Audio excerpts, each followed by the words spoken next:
Hello everyone, I hope आप सभी लोग बहुत अच्छे होंगे। मेरा नाम है अभिषेक मैत्री पाटिल, वेलकम टू लर्निंग। तो आज की इस वीडियो में हम बात करने वाले इलेक्ट्रोमैग्नेटिक वेव्स के आगे के टॉपिक्स की। ठीक है, मैंने आपको लास्ट वाली वीडियो में इलेक्ट्रोमैग्नेटिक वेव्स के कई सारे इंपॉर्टेंट टॉपिक्स पहले ही बता चुका हूं। इस पार्ट में हम लोग उसके आगे के टॉपिक्स और कुछ न्यूमेरिकल क्वेश्चन के बारे में बात करने वाले हैं। आई होप आपके सारे जो वीडियोस है वो अच्छे समझ में आ रही होंगी। फिर भी अगर कोई डाउट रह जाता है तो आप बिना किसी संकोच के या तो जो नंबर फ्लैश है वहां पर मैसेज, व्हाट्सएप मैसेज कर सकते हैं या फिर कमेंट सेक्शन में अपने डाउट्स को जरूर मेंशन करिए, ताकि आपके जो भी सजेशंस है, जो भी आपके डाउट्स है, उनको हम लोग सॉल्व कर सके। अगर आपने अभी तक इस चैनल को सब्सक्राइब नहीं किया है तो इस चैनल को सब्सक्राइब करके बेल आइकन जरूर प्रेस कर दीजिए, ताकि आपको आने वाले सारे इंपॉर्टेंट क्लास की वीडियो टाइम पर मिल सके। और इस चैप्टर से रिलेटेड और अदर चैप्टर से रिलेटेड इंपॉर्टेंट पीडीएफ्स के लिए आप हमारे टेलीग्राम चैनल को ज्वाइन कर सकते हैं, जिसका लिंक डिस्क्रिप्शन में अवेलेबल है। तो बिना किसी देर के टेलीग्राम चैनल को जरूर ज्वाइन कर लीजिए, बिकॉज वहां पे इस चैनल जुड़ी सारी अपडेट्स हम लोग वहां पे शेयर करते रहते हैं। चलिए स्टार्ट करते हैं वीडियो को। तो चलिए बात करते हैं यहाँ पर पहला टॉपिक जो आपका है इक्वेशन ऑफ वेव्स लिखा हुआ। देखिए, मैंने आपको लास्ट टाइम बताया था इक्वेशन ऑफ इलेक्ट्रोमैग्नेटिक वेव क्या होती है। मैंने आपको बताया था कि इलेक्ट्रोमैग्नेटिक वेव में आपके इलेक्ट्रिक फील्ड भी होती है, साथ साथ मैग्नेटिक फील्ड भी होती है।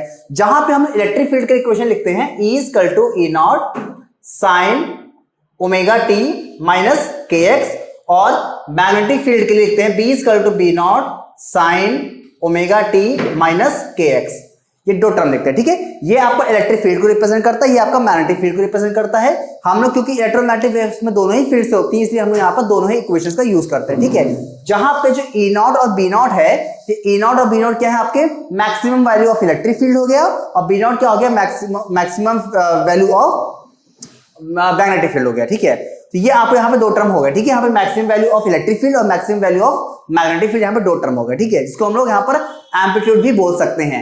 अब यहाँ पे याद रखिएगा, मैंने आपको पहले बताया था कि यहाँ पे जो x होता है वो क्या होता है, वो दिखाता है कि वेव किस तरफ प्रोपगेट कर रही है, वो यहाँ पे x दिखाता है। ठीक है, यहाँ पे जो ओमेगा होता है, ओमेगा का फॉर्मूला क्या होता है, याद रखिएगा, ओमेगा का फॉर्मूला होता है 2 पाई अपॉन लैम्डा। ये होता है ओमेगा का फॉर्मूला, जिसको हम लोग बोलते हैं एंगुलर फ्रीक्वेंसी। और जो यहाँ पे के टर्म यूज होता है, इसे बोलते हैं प्रोपगेशन वेक्टर, जिसका फॉर्मूला होता है 2 पाई बाई लैम्डा। ये आपके यहाँ पे दो टर्म्स यहाँ पे यूज होते हैं। ठीक है, अब यहाँ पे कुछ अदर टर्म्स के बारे में बात कर लेते हैं। देखिए, यहाँ पे सबसे पहले जो टर्म है वो आपको यहाँ पे याद करना होगा। आपको यहाँ पर वेव की इक्वेशन दिया होगा क्वेश्चन में, और आपको वहां से पूछ सकता है कि व्हाट इज अ लैम्डा या फिर what is a wave constant, वो आपसे पूछ सकता है क्वेश्चन में। तो आप क्या करेंगे, जो भी आपको इक्वेशन दी होगी उससे क्या करेंगे, आप लोग स्टैंडर्ड इक्वेशन से कंपेयर करेंगे। ठीक है, तो कंपेयर करके क्या करेंगे, आप जो भी आपके वैल्यूज हैं उसे जब कंपेयर करेंगे तो आपकी वहां से वैल्यूज आपको वहां फाइंड हो जाएगी। ये मैं आपको न्यूमेरिकल क्वेश्चन करवाऊंगा तो आपको वहां से चीजें क्लियर हो जाएंगे। ठीक है, फिलहाल आपको इक्वेशन जरूर याद होनी चाहिए। ठीक है, याद रखिएगा, जब क्या होता है, वेव आपके नेगेटिव, जब वेव आपकी पॉजिटिव एक्स डायरेक्शन में ट्रेवल करती है, यानी प्लस एक्स डायरेक्शन में, तब उसके लिए क्या होता है, यहां पर माइनस होता है। अगर यहीं पर मैं क्या करूं, इसी इक्वेशन में यहां पे प्लस कर देता हूं, तो इसका मतलब क्या है कि वेव आपकी नेगेटिव एक्स डायरेक्शन में ट्रेवल कर रही है। ठीक है, तो अगर बीच में माइनस है, बीच में अगर माइनस टर्म यूज हुआ है, इसका मतलब जो वेव है वो आपकी पॉजिटिव एक्स डायरेक्शन में ट्रेवल कर रही है। बट अगर बीच में प्लस हो जाएगा तो इसका मतलब वेव जो है आपकी नेगेटिव एक्स डायरेक्शन में ट्रेवल करेगी। ठीक है, तो ये आपके यहाँ पे दो इंपॉर्टेंट पॉइंट याद रखिएगा। ठीक है, अब बात करते हैं यहाँ पे कुछ अदर टर्म्स की। देखिए, यहाँ पर जैसे मैंने आपको बताया था कि जो वेव होती है, इलेक्ट्रोमैग्नेटिक वेव होती है, ये जब भी क्या होती है, वैक्यूम में ट्रेवल करती है, तो इसकी स्पीड कितनी होती है, इसकी स्पीड होती है 3 × 10⁸ मीटर पर सेकेंड। ये होती है वेव की इक्वेशन। ठीक है, जो क्या होती है, मैक्सिमम होती है वैक्यूम में।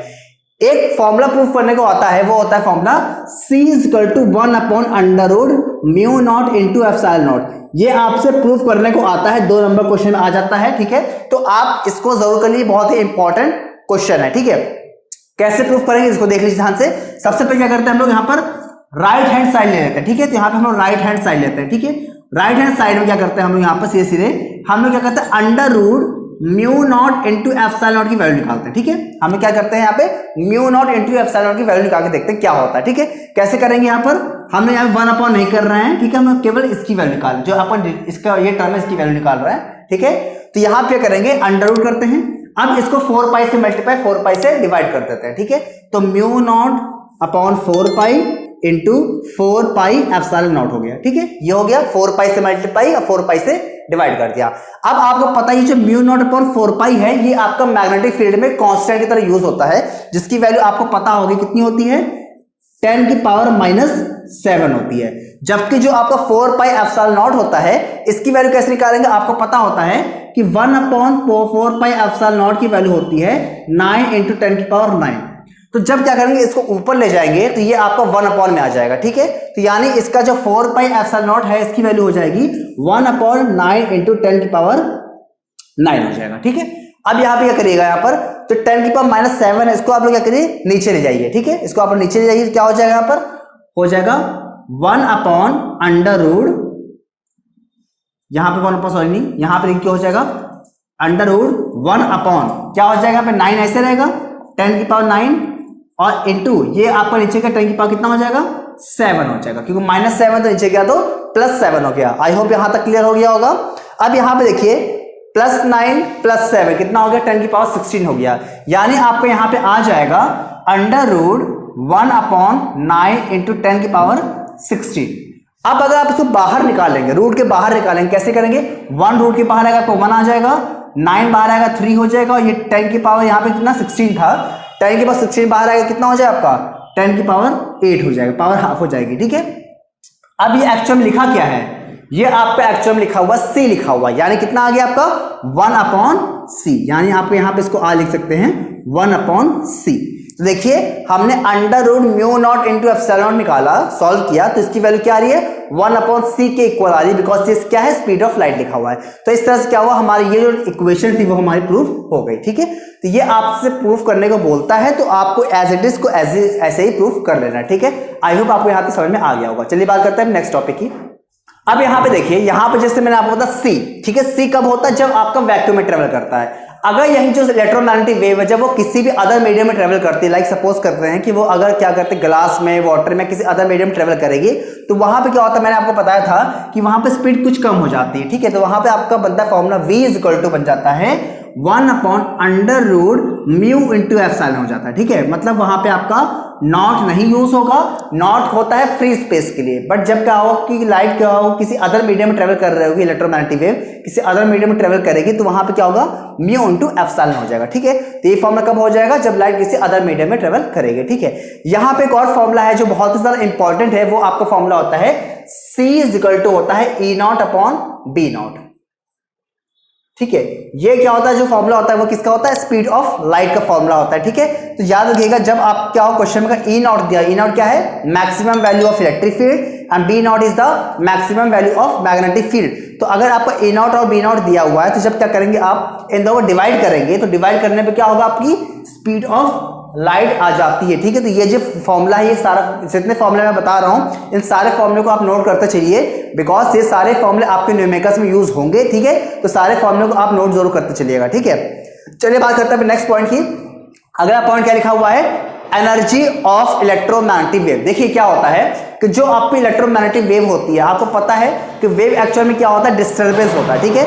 तो जब आपकी वेव ट्रेवल करते हैं, तो वेव में क्या होता है, एनर्जीज होती हैं। पर यहाँ पे जो इलेक्ट्रोमैग्नेटिक वेव है, बिकॉज यहाँ पे क्या हो रहा है कि इलेक्ट्रिक फील्ड भी है और मैग्नेटिक फील्ड भी है, तो यहाँ पे क्या होता है, जो इसकी एनर्जी होती है वो क्या होती है, दोनों पोर्शन में डिवाइड होती है। मतलब यहाँ पे मैग्नेटिक एनर्जी अलग हो जाएगी और इलेक्ट्रिकल एनर्जी अलग हो जाएगी। तो इसी वजह से क्या होता है, यहाँ पे average electric density, average electrical energy होती है और एवरेज मैग्नेटिक एनर्जी होती है, ठीक है। मतलब यहाँ पे क्या हो जाएगा, एवरेज क्यों यूज कर रहे हैं, बिकॉज आपको पता है जो वेव होती है वो क्या होती है, कॉन्टिन्यूसली चेंज होती रहती है, ठीक है। इसी वजह से क्या करते हैं, यहाँ पे हम लोग एवरेज टर्म यूज करते हैं। तो यहाँ पे क्या होता है, आपका एवरेज इलेक्ट्रिकल एनर्जी हो जाती है और एवरेज मैग्नेटिक एनर्जी हो जाती है, और दोनों का जो सम होता है, average electrical energy plus average magnetic energy का जो सम होता है, वो क्या होता है आपका, वो आपका होता है एनर्जी ऑफ इलेक्ट्रोमैग्नेटिक वेव, ठीक है। तो यहाँ पे क्या करना है, आपको दोनों की ही एनर्जीज जो हैं, मतलब मैग्नेटिक एनर्जी अलग और इलेक्ट्रिकल एनर्जी, आपको अलग अलग फॉर्मूला उनको पता होना चाहिए, ठीक है। तो देखते हैं इनका फॉर्मूला क्या होता है।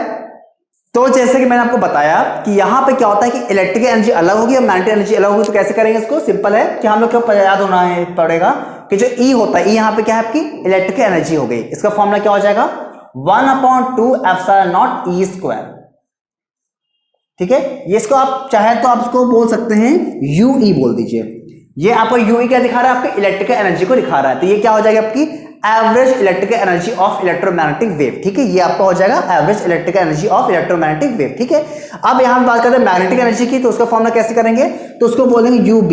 UB मतलब हो जाएगा एवरेज मैग्नेटिक एनर्जी, इसका फॉर्मूला क्या हो जाएगा 1/2, जैसे यहाँ पे E है तो E को क्या कर देंगे हम लोग मैग्नेटिक फील्ड से रिप्लेस कर देंगे, यानी B लिख देंगे तो B² हो जाएगा, और एप्सिलॉन ऊपर होता है तो यहाँ पे क्या करेंगे μ0 को नीचे कर देंगे, तो ये आपका फॉर्मूला हो जाएगा मैग्नेटिक एनर्जी का। ठीक है, तो ये क्या हो गया आपका एवरेज मैग्नेटिक एनर्जी।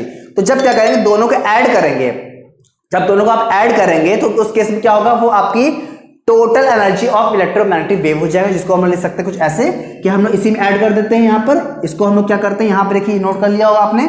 अब इसको हम क्या करते हैं, यहाँ पे U कर देते हैं। U मतलब क्या हो गया, total energy is equal to हो गया 1/2 epsilon E² plus 1/2 B² upon μ0, ये हो जाएगा आपका total energy of electromagnetic wave. ठीक है, तो यहाँ पे ये जो चीज याद करिएगा कि इलेक्ट्रोमैग्नेटिक वेव्स में आपकी इलेक्ट्रिक एनर्जी अलग होती है और मैग्नेटिक एनर्जी अलग होती है, तो आपको दोनों ही अलग अलग पूछ भी सकते हैं न्यूमेरिकल्स में, या फिर आपको टोटल एनर्जी निकालने को बोलेगा तो क्या करेंगे आप लोग इलेक्ट्रिक एनर्जी अलग निकाल लेंगे, मैग्नेटिक एनर्जी अलग निकालेंगे, फिर दोनों को आप लोग क्या करेंगे ऐड कर देंगे, तो आपको वहां पे आंसर आ जाएगा। ठीक है, चलिए यहां बात करते हैं मोमेंटम की। ठीक है, तो यहां भी याद करिएगा क्योंकि यहां पे जो आपको मैंने बताया कि जो भी आपकी इलेक्ट्रोमैग्नेटिक वेव्स होती हैं तो उसका एक पार्टिकल नेचर भी होता है, तो पार्टिकल नेचर को एक्सप्लेन करने के लिए यहां पे याद रखिएगा कि पार्टिकल नेचर को एक्सप्लेन करने के यहां पे क्या होता है मोमेंटम एक टर्म यूज करते हैं। तो जो आपकी इलेक्ट्रोमैग्नेटिक वेव्स है तो उसके जो पार्टिकल है उस पार्टिकल के अगर आपको उस पार्टिकल का मोमेंटम निकालना होगा तो मोमेंटम निकालने का फॉर्मूला याद रखिएगा क्या होता है, P = होता है U/C। इस फॉर्मूले पे आपके न्यूमेरिकल्स आ जाते हैं, तो याद रखिएगा ये फॉर्मूला आपको पता होना चाहिए, जहां पे P आपका होता है momentum of the electromagnetic wave, जो पार्टिकल उसका है उसका मोमेंटम हो गया, U हो गया टोटल एनर्जी, और C हो जाएगा स्पीड ऑफ लाइट। तो ये आपका फॉर्मूला हो जाएगा इसका मोमेंटम का। ठीक है, आई होप आपको यहां पर जितने भी मैं टर्म्स बताए हैं इलेक्ट्रोमैग्नेटिक वेव के बारे में आपको अच्छे से क्लियर हो गए होंगे। अगर आपको फिर भी कोई डाउट रह जाता तो आप कमेंट सेक्शन में बता सकते हैं, और आने वाली वीडियोस के लिए आप इस चैनल सब्सक्राइब करके बेल आइकन जरूर प्रेस करिए ताकि आपको जो भी आने वाले क्लासेस उसकी नोटिफिकेशन टाइम पर मिल सके। तो मिलते हैं नेक्स्ट क्लास में जहां पे हम लोग बात करने वाले हैं इलेक्ट्रोमैग्नेटिक वेव्स की स्पेक्ट्रम की। तो मिलते हैं नेक्स्ट वीडियो में, तब तक के लिए धन्यवाद।